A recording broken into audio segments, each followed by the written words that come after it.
کہ ہم خوشحالی لائیں اس ملک کے اندر، اور اس کے لیے ہمیں خود کو اس قابل بنانا ہے کہ ہر وہ کام جو ملک کے مفاد کے خلاف ہو اس کو روک سکیں. ہمیں اپنی ایک شناخت بنانا ہوگی. لوگوں کے ہاتھ میں کھلونا بننے کے بجائے اب ہمیں یہ ذمہ داری خود اٹھانا ہوگی.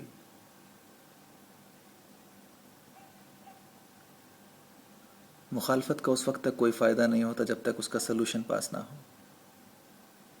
اگر ہمیں نظر آ رہا ہے کہ بہت برائی ہے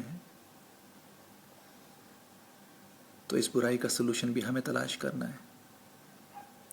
زبانی مخالفت سے کچھ نہیں بنے گا. ہمیں آگے آنا ہوگا.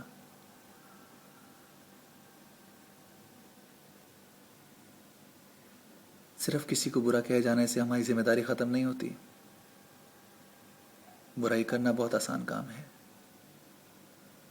لیکن برائی کو ختم کرنا بہت مشکل. کیا ہم ساری زندگی برائی کرنے والا بننا چاہتے ہیں، یا ہم برائی ختم کریں گے؟ آج ہمیں ایک فیصلہ کرنا ہوگا کہ ہمیں اپنی زندگی کو بنا مقصد کے گزارنا ہے، یا ایک مقصد کے لیے زندگی کو وقف کر دینا ہے. پیدا تو سبھی ہوتے ہیں اور زندگی کا آغاز کرتے ہیں. ایک ہی طرح کی زندگی گزارتے ہیں زیادہ تر لوگ. تھوڑے سے بڑے ہوتے ہیں تو ماں باپ ان کو اسکول بھیجتے ہیں. تعلیم ختم ہوتی ہے تو پھر روزگار، کوئی جاب کرتا ہے، کوئی کاروبار کرتا ہے، کوئی مزدوری کرتا ہے. شادیاں ہوتی ہیں، بچے ہوتے ہیں، بچوں کی فکر ہوتی ہے، بچوں کی فیوچر ہوتا ہے، اور اسی طرح بڑھاپا آ جاتا ہے. اور کچھ عرصہ بڑھاپے میں گزارنے کے بعد اس دنیا سے رخصت ہو جاتے ہیں. زیادہ تر لوگ اسی قسم کی زندگی گزار رہے ہیں. یہ ایک نارمل زندگی ہے.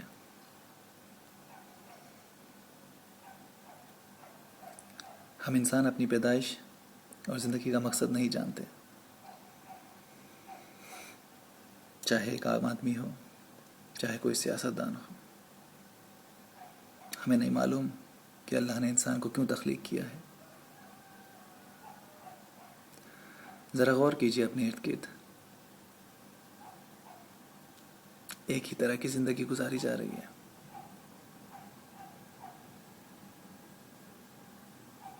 کوئی خاص فرق نظر نہیں آتا.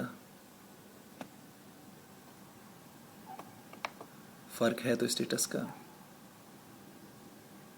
امیری غریبی کا، شہروں کا، دیہاتوں کا.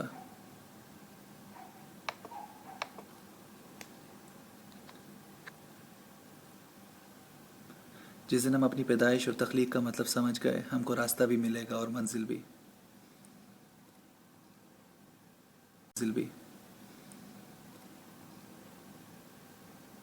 غور طلب بات یہ ہے کہ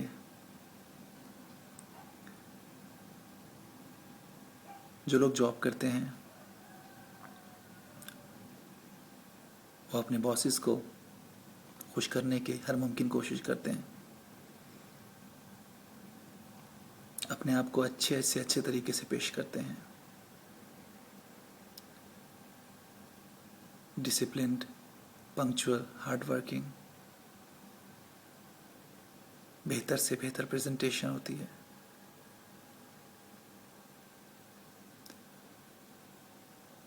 تاکہ اپنے مالکان کو خوش کیا جا سکے.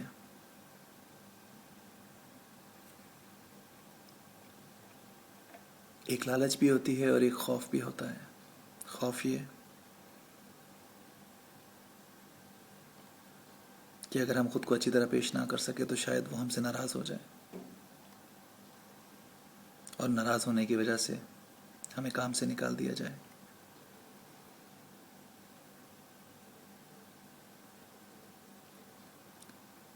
اور ایک گھر کی مثال لیجئے،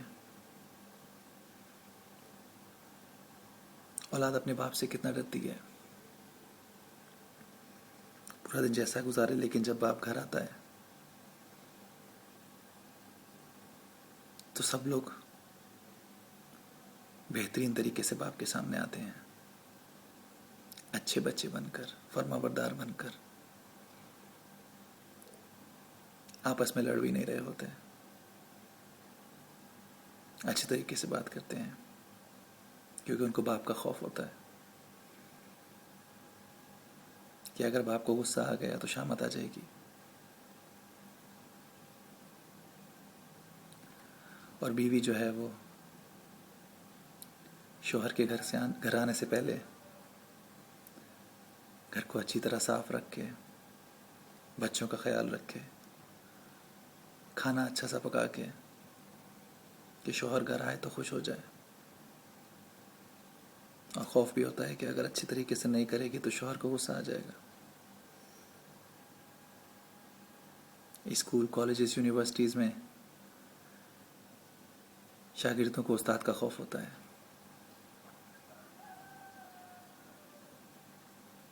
اس لیے کوشش کرتے ہیں کہ استاد ان سے ناراض نہ ہو.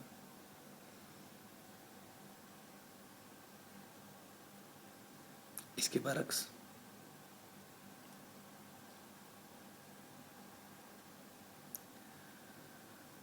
اس ہستی کا خوف کہاں گیا جو ہم کو پیدا کرتی ہے.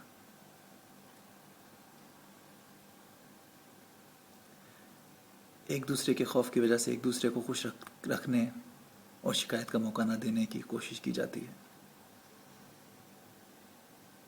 خوف، محبت، لحاظ، ذمہ داری یا کسی بھی اور وجہ سے ہم دنیا کے ریلیشنز کو اچھے سے نبھاتے ہیں، لیکن جو سب سے بڑا ریلیشن ہے بندے کا اپنے خدا سے، تخلیق کا اپنے خالق سے،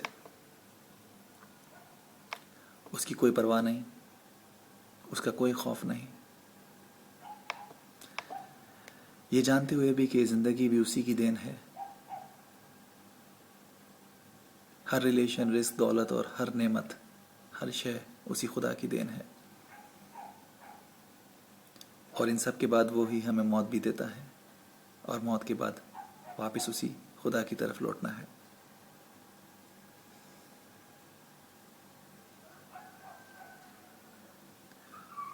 دنیاوی ریلیشنز میں جب غلط چلا جائے تو سزا موقع پر، لیکن ہمارا خدا کسی گناہ یا نافرمانی کے بدلے ہمیں فوراً سزا نہیں دیتا، بلکہ موقع دیتا ہے سدھار کا، ہدایت کے راستے کھول دیتا ہے. اگر ہمیں معلوم ہوتا کہ وہ ہمیں نافرمانی کی سزا فوراً دے دے گا تو ہمیں خوف ہوتا اور ہم اتنی آسانی سے بار بار نافرمانی نہیں کرتے. ہم اس کے سامنے بھی خود کو اچھے طریقے سے پیش کرتے، اس خدا کو راضی کرنے کی کوشش میں لگے رہتے.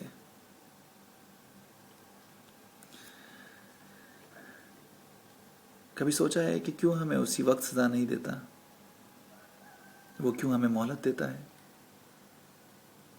ایسی کیا مصلحت ہے؟ وہ مصلحت ہے مقصد، انسان کو بنانے کا مقصد. اللہ نے انسان ایک ایسی مخلوق تخلیق کی جو انتخاب کر سکے، اچھائی اور برائی میں، بدی اور نیکی میں، حق اور باطل میں فرق کر سکے. اللہ نے انسان کو تخلیق کر کے اس کو دونوں راستے دکھا دیے، اچھائی کا بھی برائی کا بھی. بتا دیا کہ یہاں جاؤ گے تو عذاب ہوگا، یہاں جاؤ گے تو کرم ہوگا. پھر جب انسان بھولنا شروع ہوتا ہے اور شیطان کی باتوں میں آ جاتا ہے تو وہ ہدایت بھیجتا، انسانوں میں سے ہی پیغمبر بھیجتا جو انسان کو پھر سے حق اور باطل کا فرق سمجھاتے ہیں۔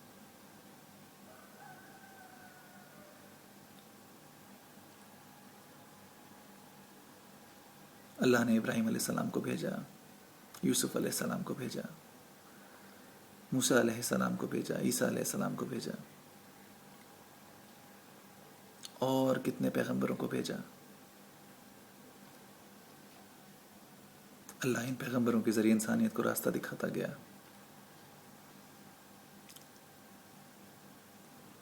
اور پھر اس وقت جب انسانیت ایک بدترین حالت میں تھی، آخری نبی محمد صلی اللہ علیہ وآلہ وسلم کے ذریعے ہدایت بھیجی۔ محمد صلی اللہ علیہ وسلم نے انسانیت کو آسان اور بہترین راستہ بتایا جس پہ چل کر انسان منزل تک بآسانی پہنچ سکتا ہے۔ اللہ چاہتا تو انسان کو پابند کر دیتا صرف اور صرف حق کا انتخاب کرنے کا، لیکن اس نے ایسا نہیں کیا، بلکہ ایک طریقہ رکھا۔ انسانوں کے ذریعے ہی پیغام بھیجائے گئے، انسانوں کے ذریعے ہی راستہ دکھایا گیا اور منزل کی نشاندہی کرائی گئی، سب اس لیے کہ انسان اپنی تخلیق کے مقصد کو پہچان سکے اور حق کے راستے پر چلتے ہوئے اپنے خالق کو راضی کر لے اور اس تک پہنچ سکے۔ مختصر یہ کہ انسان کی تخلیق کا اصل مقصد خود سے فیصلہ کرتے ہوئے حق راستے کا انتخاب کر کے اللہ کو راضی کرنا ہے، اللہ کو راضی کرنا ہے۔ اللہ ہر انسان کو موقع دیتا ہے کہ وہ اچھائی اور برائی میں فرق کر سکے اور اپنے لیے راستے کا انتخاب کر سکے۔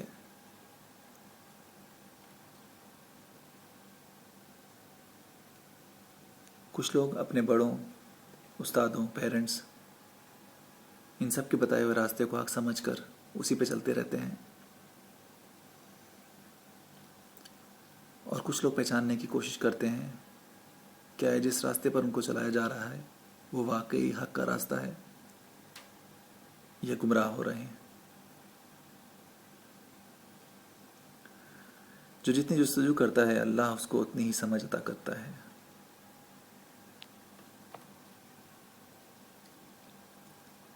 آج کل کے حالات میں زیادہ تر لوگ گمراہی کی طرف جا رہے ہیں اور اس وجہ سے حق کی پہچان نہیں کر پاتے، بلکہ باطل کو حق کا راستہ سمجھ کر اسی راستے پر چلنا شروع کر دیتے ہیں، اور جب اللہ کسی نہ کسی طریقے سے ان کے سامنے ہدایت بھیجتا ہے تو اس ہدایت کو جھٹلا دیتے ہیں۔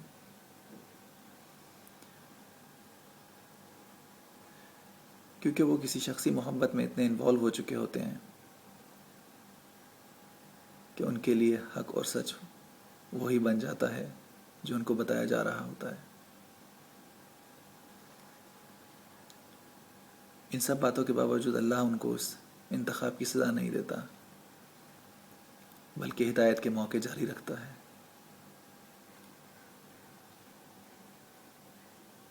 اور جب چاہیں وہ اس ہدایت کو اپنا سکتے ہیں۔ جو لوگ زندگی کے کسی بھی حصے میں حق کے راستے کو پہچان لیتے ہیں اور سچے دل سے توبہ کرتے ہیں، اللہ ان کو واپس اسی جگہ پہنچا دیتا ہے جہاں سے انہوں نے آغاز کیا ہوتا ہے، اور وہ پھر سے بہتری کی جانب اپنا آغاز کر دیتے ہیں۔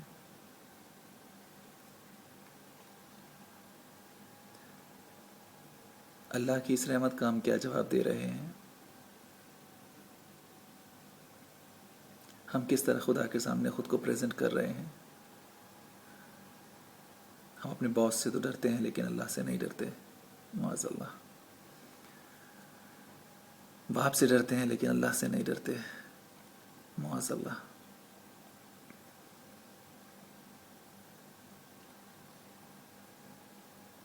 کیا آپ کو نہیں لگتا کہ ہم ایک طرح سے اللہ کو چیلنج کر رہے ہیں؟ معاذ اللہ۔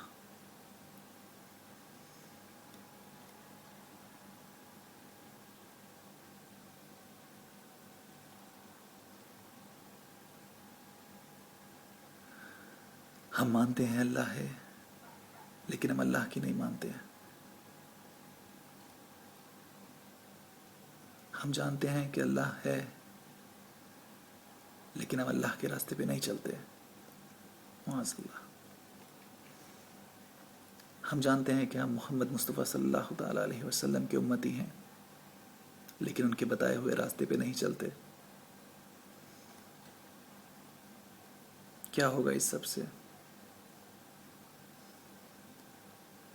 اور پھر ایک دن ہماری زندگی کا خاتمہ ہونا حقیقت ہے،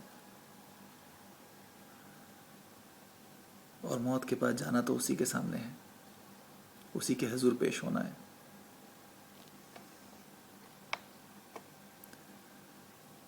کیا ہم اس قابل ہیں کہ اس کا سامنا کر سکیں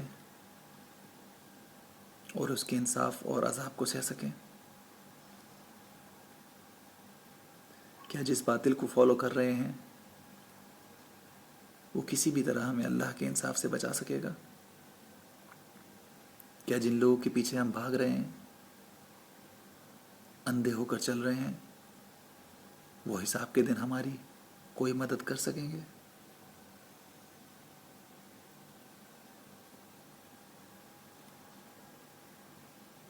کیا ہمیں اس بات پر یقین نہیں کہ اللہ اس دن انصاف کرے گا؟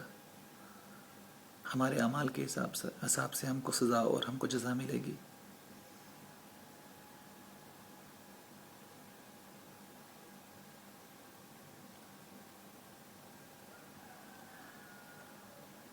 آج بآسانی اپنی غلطیوں کا ذمہ دار ہم قیادت کو ٹھہرا دیتے ہیں، قیادت پہ ڈال دیتے ہیں. ہمارے حکمران کرپٹ ہیں، خراب ہیں، یہ ایکسکیوزز ہیں ہمارے پاس. لیکن انفرادی احتساب کہیں نہیں ہوتا. ہم اپنے گریبانوں میں نہیں جھانکتے، اپنی برائیاں ہم کو نظر نہیں آتی.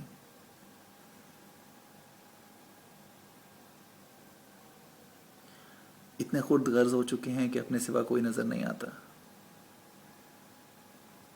کیا انسان اس لیے بنایا گیا ہے کہ کسی دوسرے کا بچہ بھوک سے مر رہا ہے اور ہم اپنے بچے کو 10 بچوں کے برابر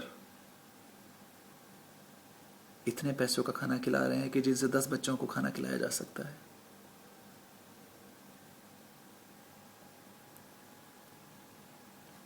کبھی دیکھا ہے جنگل کا شیر یا کوئی دوسرا جانور جب شکار کرتا ہے پہلے اپنی فیملی، اپنے بچوں کا پیٹ بھرتا ہے؟ تو کیا فرق ہوا ہم میں اور جانوروں میں؟ اللہ نے ہمیں انسان پیدا کیا، لیکن ہم انسانیت کے راستے پہ نہیں چلتے. ہر طرف ایک دوڑ ہے، خود غرضی ہے، ایک دوسرے سے آگے نکلنے کی دوڑ، ایک دوسرے کو نیچا ثابت کرنے کی دوڑ، ایک دوسرے پہ فیصلہ صادر کرتے ہیں کون بہتر ہے، کون غلط ہے. اپنے مسلک کو بہتر اور دوسرے کو برا کہتے ہیں. یہ بھول کر کے اس طرح ہم اسلام میں تفریق ڈال رہے ہیں.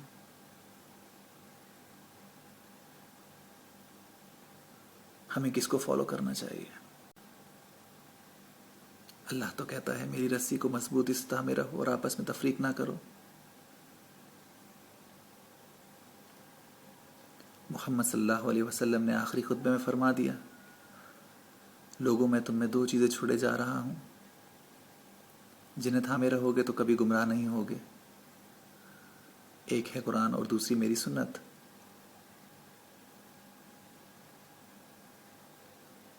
حضور پاک محمد مصطفیٰ صلی اللہ علیہ وآلہ وسلم نے بتا دیا کہ بہتری کہاں ہے،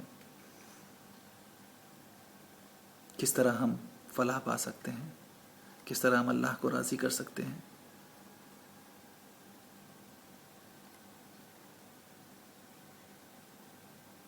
پھر بھی ہم آج کے لوگوں کی باتوں پہ یقین کرتے ہوئے مختلف راستوں کی جانب گامزن ہیں.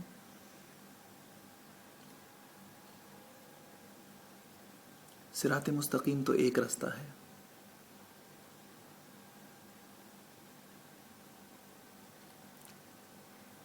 ایک ہی راستہ ہمیں اللہ کی طرف لے کے جاتا ہے. تو پھر اتنے راستے کیوں؟ جب ہمیں پتہ ہے کہ محمد صلی اللہ علیہ وآلہ وسلم کا بتایا ہوا راستہ ہم کو اللہ تک لے جائے گا، تو ہم کیوں مختلف راستوں کی جانب چل رہے ہیں؟ ہم کیوں شارٹ کٹس کے پیچھے جا رہے ہیں؟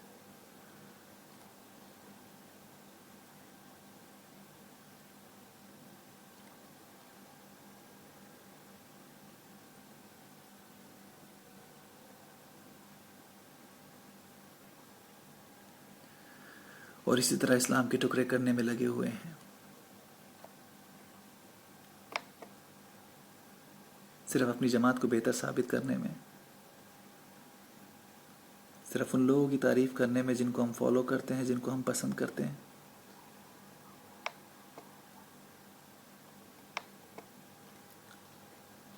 اور وہ تعلیمات بھول چکے ہیں جو ہمیں حضور محمد مصطفیٰ صلی اللہ تعالیٰ علیہ وسلم نے بتائی۔ رسول نے فرمایا صلی اللہ تعالیٰ علیہ وسلم، کسی عربی کو اجمی پر، گورے کو کالے پر کوئی بہتری نہیں، کوئی برتری نہیں، اگر برتری ہے تو صرف اعمال کے حساب سے۔ اور کون فیصلہ کرے گا کہ کس کے اعمال بہتر ہیں یا ضائع ہو رہے ہیں؟ کیا یہ اختیار صرف اللہ کے پاس نہیں؟ اور تو اور مذہبی فرقہ واریت کے ساتھ ساتھ لسانی تفریق میں بھی پڑے ہوئے ہیں۔ قائد نے اور بزرگوں نے ایک پاکستان کے لیے جدوجہد کی اور ہمیں پاکستان کا تحفہ دیا، لیکن ہم نے خود کو پنجابی، سندھی، پٹھان، بلوچی، اردو اسپیکنگ، سرائیکی، ہزارہ، کشمیری ان ناموں میں بانٹ دیا۔ پاکستان سے زیادہ پاکستان کی پولیٹیکل پارٹیز سے وفاداری نبھاتے ہیں۔ پاکستان کے جھنڈے کے بجائے پارٹیز کے جھنڈے کو اٹھا کر فخر محسوس کرتے ہیں۔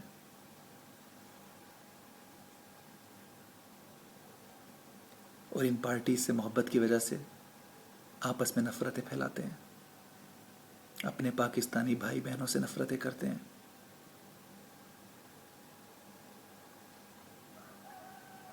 پاکستان کے مفاد کے بجائے اپنی پسند ناپسند کو عزیز رکھا جاتا ہے۔ شخصی پسند ناپسند میں حقیقت کو جاننے کی کوشش ہی نہیں کرتے، اور پھر ذمہ دار ٹھہراتے ہیں حکمرانوں کو۔ حکمران اور یہ نظام تو عذاب الہی ہے،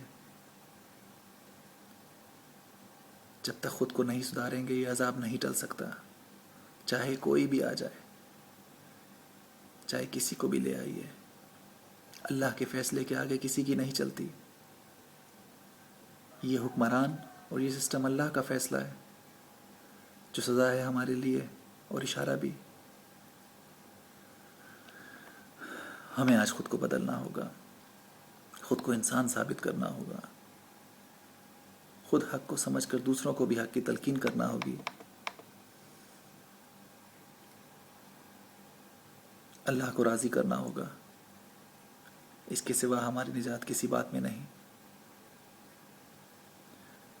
جس دن ہم بدل گئے سب کچھ بدل جائے گا، اور اللہ اس عذاب کو ہم پر سے ٹال دے گا۔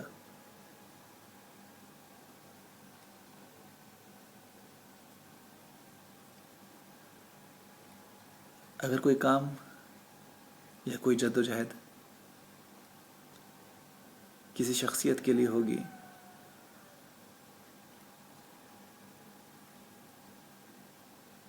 تو شاید بہتری آ جائے اور شاید نہ آئے، لیکن جو بھی جدوجہد اور کوشش اللہ کی رضا کے لیے ہوگی ضرور بہتری لے کر آئے گی۔ جب بھی کچھ کیجیے اس نیت سے کیجیے کہ اللہ کو راضی کرنا ہے اور انسانیت کے لیے بہتری لانا ہے، انسانیت کی خدمت کرنا ہے۔ خود کے لیے کرنے کے بجائے اپنے ارد گرد موجود لوگوں کی فلاح کے لیے کوشش کرنا ہے۔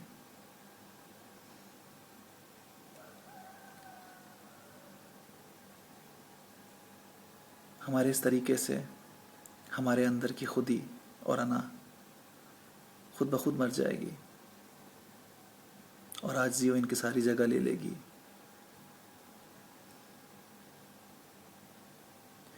بے شک اللہ کو سجدہ کرنا ہے ہم نے،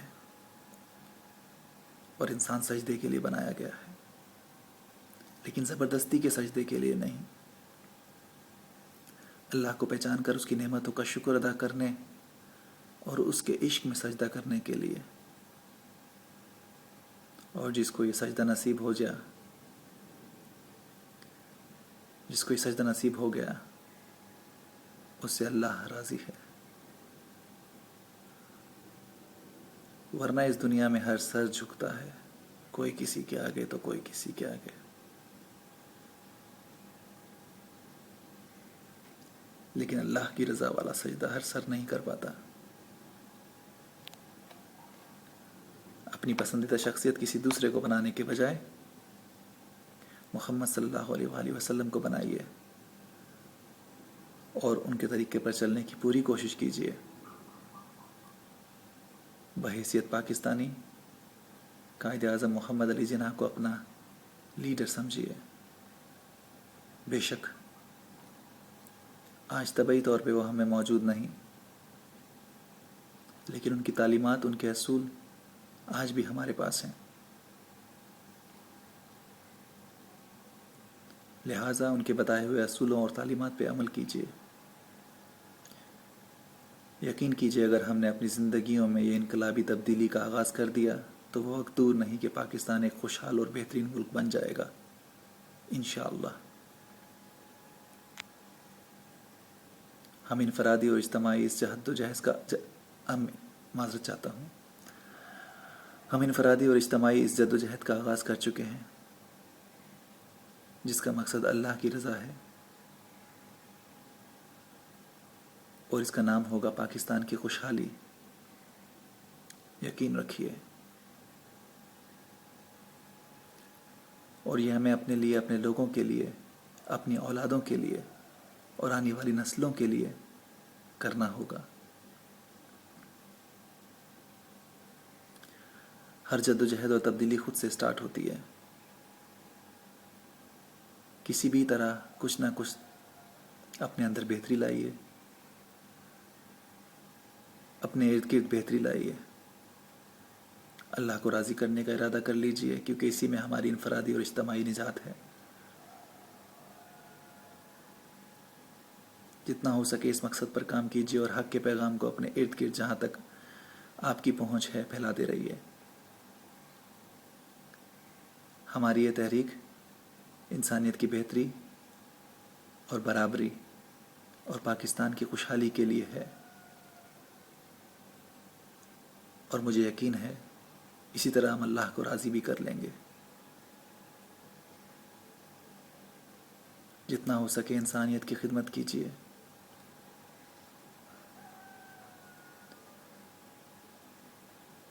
اللہ ہماری مدد فرمائے گا۔